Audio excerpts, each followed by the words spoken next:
Thank you for joining the Trinity High School Senior Information Presentation.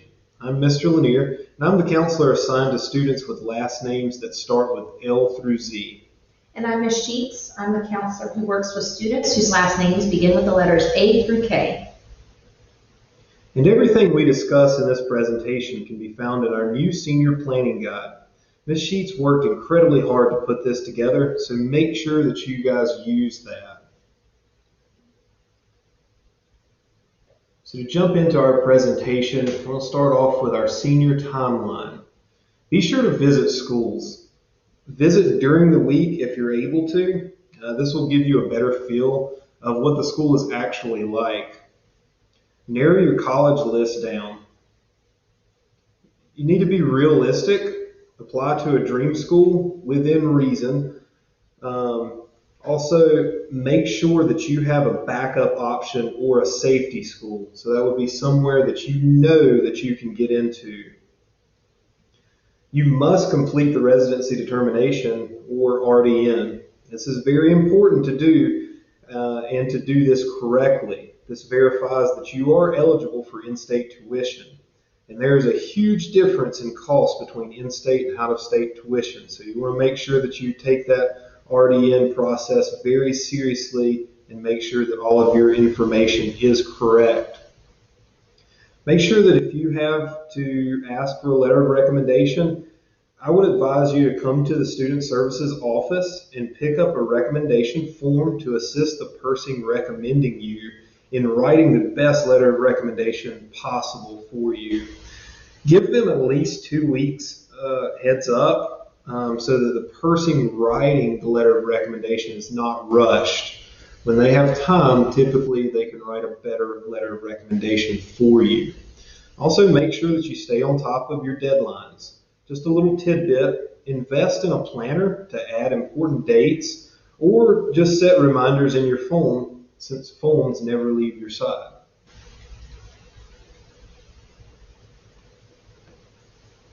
So once we get into the winter, the FAFSA should be completed or close to completion by this point.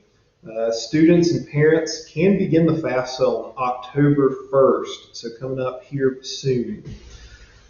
Some schools will require a CSS profile in addition to other typical admission requirements. Most notably, UNC Chapel Hill requires this.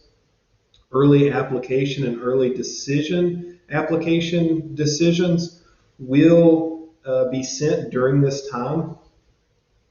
Usually that's going to be towards the end of January or February is when you will get an admittance decision. So a tidbit, wait to make your final decision until after you receive your financial aid packages. That will help you in deciding what school will be the best in terms of your financial future. Also, stay in contact with your counselor in regard to mid-year reports. Always just give us a reminder. That way we can update those mid-year reports if a mid-year report is required for the school that you are applying to. Update schools about any schedule changes or course additions that you made for the spring semester.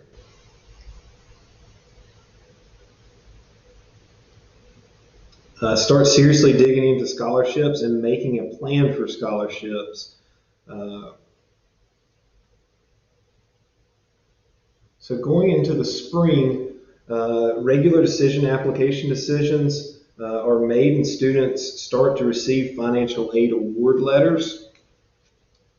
Make sure that you attend open house at your earliest convenience. Most orientations involve choosing classes and housing, so it's going to be really important to make sure that you are on top of that and that you are one of the first to select those options. Scholarship season really starts to heat up during the spring, especially our local scholarships that most of our students will qualify for and have the best potential to earn. Check financial aid and decide what you need and what you don't need. Make sure you accept or deny. Do not forget to do this or you could miss out on financial aid that you need. So make sure that you go in and accept what financial aid that you need and what financial aid that you do not need. Also, make sure that you keep up the good work in class. A poor performance academically, even in your senior year, can help or hurt decisions on your admittance into whatever college that you are applying to. So when we get to June, one of the biggest things is graduation, obviously. We've still got a while to get there, but we are getting closer and closer to that every day. So make sure at this point that your colleges will receive your official final high school transcript and or RCC transcript if that's something that they need. So now's the time to make sure you get that in line. Also, make sure that if you took an AP exam, just go ahead and make sure that that gets sent to whatever college it is that you are going to be enrolling in the fall, regardless of what you think you might have made. All right, so applying to college. Now is the time that college application season is in full swing. There are 3 main steps to applying to college, as you can see here: residency determination, actually applying, and then sending your transcripts. So residency determination, there are steps outlined in your senior planning guide, as well as steps for the other items listed here. The main thing I want to point out is that there are a few different methods to apply to these colleges. If you go to the individual college websites, typically they'll list their preferred application, but you can find links to or actual applications for all of the colleges in North Carolina on cfnc.org. You can also see it is a resource for sending your transcript. It is the preferred resource for sending your transcript to North Carolina schools, unless you are using Common App. Common App allows you to complete a large portion of your application one time and just repeat that to all the schools you apply to.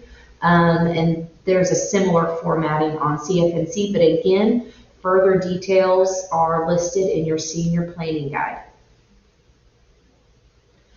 Just to go over a few admission terms, you can read the definitions for yourselves, but I do want to highlight the main difference between early action and early decision. These are the deadlines you're going to see that start coming up in October and November. There is one key difference though. Early action is a non-binding application period, and early decision is a binding one. What we mean by binding is that if you apply early decision to any college or university, you are agreeing that you will come to that college if they admit you to their school. Like I said, that is the binding portion of that agreement, and you are required to sign a statement agreeing to that. At that point, if you were admitted to that school, you then have to withdraw all of your applications from other colleges. So that should only be used if that school is your #1 school. The other 2 types of admission are regular admissions and rolling admissions. These are the decision terms you're going to see most often. Your acceptance is conditional. Every acceptance is conditional upon receipt of your final transcript. So colleges can change their mind at any point in time should your grades fall after they admit you, or if you're involved in any activity that results in disciplinary action by the school or by law enforcement. A side note, they can also change their mind if anything were to appear on your social media that the college does not believe reflects strongly on them. The other terms, obviously, you can see here: denial, deferment, and waitlisted. Deferment is most typical if someone applies early action and the admissions committee just wants to delay the decision until the regular admission period. Some big application tips, like I just mentioned: clean up your social media. You need to be very, very careful how you represent yourself on social media. Colleges are looking more and more to these social media pages just to avoid any potential PR nightmares that could land on their doorsteps. You can see what has occurred at Western Carolina, for example, this year. If you need to, you can Google it. But students are even being kicked out of school for things they are putting online these days. So you need to be very careful about that. You also need to make sure your email address is professional and formal. These are the email addresses you are showing to the college admissions folks. So you need to make sure that they are plain and simple, first name, last name. Make sure you complete your own applications. That should be self-explanatory. And then another thing I do want to highlight is please make sure you get all personal statements or essays proofread. You need to be very careful on what you're submitting as your best work to these colleges. CFNC Application Hub will allow you to submit transcripts for all North Carolina schools. Note that if you request this at any time in the year, it will automatically send the final transcript electronically after graduation. And usually it's about a week or a week and a half after graduation once grades are finalized in Power School. Scrib order is used for all out-of-state schools, scholarship organizations, or for your personal use like for a job. Just a little tidbit, after grades are finalized in the middle of June, go ahead and request several transcripts for your use in the future, because transcripts ordered through Scrib order are free until June 30th of your graduation year. So for you guys, that would be June 30th, 2021. If you apply through Common App, then your counselor will take care of sending your transcript.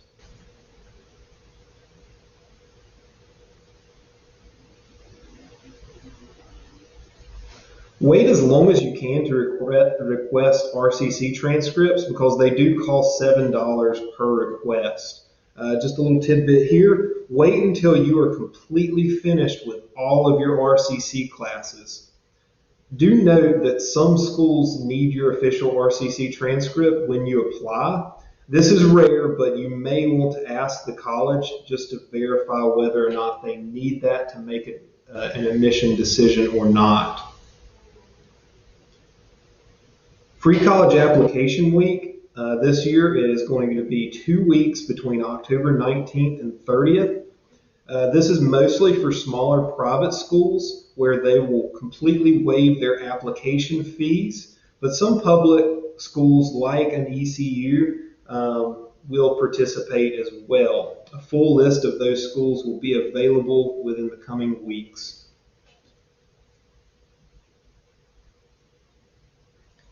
ACT and SAT, these are terms that are probably familiar to both of you. Well, to all of you, they are the recognized standardized tests and typically used for college admissions decisions as well as scholarship evaluations. They are predictive for college success, and they are available. There are national test dates available for these. Several more are going to be added for ACT in the fall. Writing portions are optional for both of these exams. Some schools do require the written portion, so be sure you check the colleges you're interested in, their admission pages, to see if they require them. Both tests use rights-only scoring. That means you are not going to be punished for any incorrect answers, but most of our students do tend to prefer one test over the other. You are given a test date for the ACT, a free testing session for the ACT here in the spring. And you all took that test last spring before we went out. So if we typically tell students if your science section score helped your overall ACT performance, then I would stick with the ACT, as the SAT has no science section. A special note for you guys, and this is why we are going to go briefly over the following slides for the ACT and SAT. You guys are in a special circumstance due to COVID-19. For your class, most colleges and universities are waiving the test score requirement as part of the application and as most scholarship evaluation processes. Even the big merit scholarships in our states are not requiring test score submissions for their scholarships this year. So students are welcome to submit their scores at most of these places if you think they will help you However, you're going to be held harmless for any for not submitting scores or for scores that would typically hurt your chances of being admitted or being awarded a scholarship. But please, please, please verify this on every admission website before you apply. Again, you are not required to send scores this year to most colleges and universities. However, if you believe they will help you, please feel free to continue to do so. So the differences in these tests, like I said earlier, there is science on the ACT, not science on the SAT. You can see the costs here. The SAT is a little bit longer, and then the scoring methods are reported very, very differently. The SAT does give a little bit more time per question than the ACT. There is a no calculator subsection on the SAT, and the ACT focuses more strongly on geometry for the math sections. There are links here as well as on our website to prepare if you do feel like you still would like to take the ACT or SAT this year. Here are the test dates. As you can see, there are several more ACT dates added to the fall to kind of combat the dates that were missed in the spring and summer. However, again, this is not something you necessarily need to push yourself to do this year unless you feel like you can attempt to get a score that will help your chances for admission. You can register for them on their respective websites, actstudent.org for the ACT, and SAT, you can type in sat.org and it'll redirect you to College Board.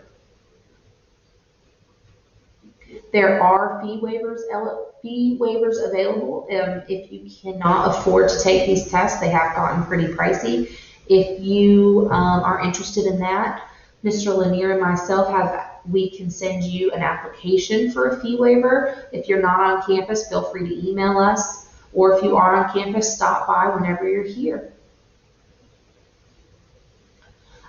This slide, you feel free to read over it. However, again, for most of you, it's going to be a decision of whether or not you think you're a bubble student. What I mean by that is if you think you're not sure if you have a chance of getting into a school or not, but if you think those test scores could help you, I would consider taking one of these tests again.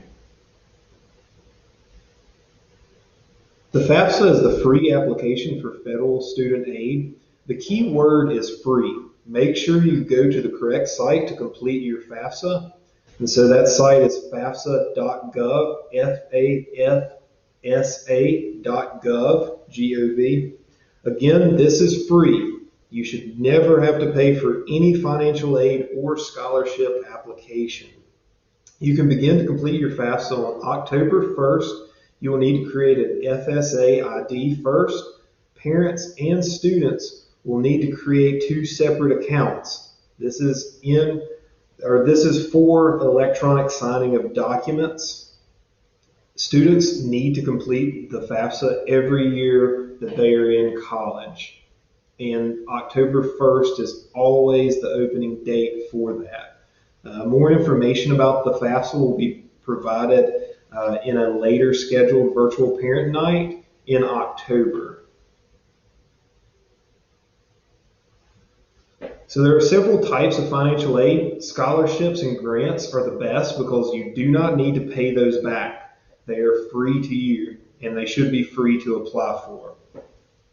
Work study is also a viable option to help pay for school. Work study is where a student works on an on-campus job in exchange for money that goes towards school costs. Student loans must be paid back eventually. Repayment options vary depending on the loan terms, so be careful and do your research. In the October Parent Night, we will discuss further loan information.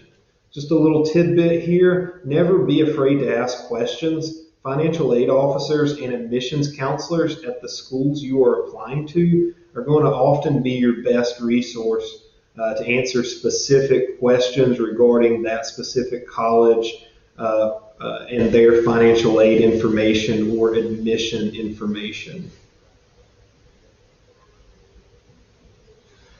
Two general rules of thumb for the scholarship process. If you have to pay money to get money, it's probably a scam. There are a lot of scams out there because scholarships are something students are pretty desperate for. So just remember that if you have to pay money, it is most definitely a scam. And if it sounds too good to be true, it probably is. If you have questions about anything you stumble across, feel free to email me. I'll be happy to check it out. The best source of scholarship money is always going to be the college you're interested in. So please make sure you check out every college financial aid webpage. They normally have processes listed out for how you apply for scholarships. Some schools do have additional applications with early deadlines, so that is something you need to pay attention to. And you can always check out departmental pages. If you know you're interested in a certain major, sometimes there are more scholarships listed on the departmental page that wouldn't be listed on the regular financial aid webpage. So this fall are typically when the national, regional, and state scholarship major competitions are. Those are very, very competitive for the most part, but those are your high dollar applications. The winter and spring are when local scholarships become due. There are fewer applicants for these, so our students see a lot more success with these scholarships. And these are the scholarships that target our students. We have both types of scholarships listed on our website. You can see a link for the local scholarships there. And I just encourage you to apply all year long. There are scholarships that go unawarded because we don't have students that apply. And we also have students who apply and automatically get a scholarship because they were the only one to turn in an application. So make sure you are checking out all of your opportunities. There are some helpful search engines when it comes to scholarships. We have those listed here as well as on our website. I encourage you to sign up. Scholarship.com has an actual listing you can get a part of that will send you emails every single week. So if it's not listed on our website, that doesn't mean it doesn't exist. There is no way I could list every scholarship in the world on our website, so feel free to expand your search. Along with using the resources on cfnc.org, your school counselors and career development coordinator at Trinity are great resources to help you move in the right direction. Our career development coordinator is Mr. Hines, and his information can be found on the next slide or on our Student Services website. Make sure that you have a professional email. I know we said it before, but this is often the employer's first impression of you. Make sure that you have a resume prepared. If you don't have one yet, maybe start working on one, but have a resume prepared. This will be helpful when you decide to enter the workforce or when applying for college or scholarships. Remember, everything you post is forever on the internet, regardless of you deleting the post, photo, or that account. Be aware of what you post because the lasting effects it can have on your future can be huge. Make sure that when you do take the work keys, if you do take the work keys test, make sure you take it seriously when you take it at the end of this semester or next semester. This test assesses your job readiness and can be required by your employer. Good scores can be great for career advancement and for your resume. Look for more information from Mr. Hines in the coming months about the Work Keys test. Briefly, we're going to discuss the Apprenticeship Randolph program. This is a great program for students who are looking to get into the workforce while also paying for college. Mr. Hines, in the coming months, will have a session where he talks to students who may be interested in the Apprenticeship Randolph program. This is a great way, again, for students to go to high school while also working on college courses, while working and getting paid while paying for college. For more information on this, again, reach out to Mr. Hines. And he should be in the near future reaching out to everyone about this as well. College athletic eligibility, we'll just briefly touch on this. Anyone that is interested and feels that they have the ability to play at the college level, play their sport at the college level, definitely talk to your coach first, your sport-specific coach first, and then come and speak with me about that, and I can help you get your eligibility information completed. This year is a little bit different, just kind of like school admissions. The ACT and SAT will not be a requirement to determine your eligibility to play college sports.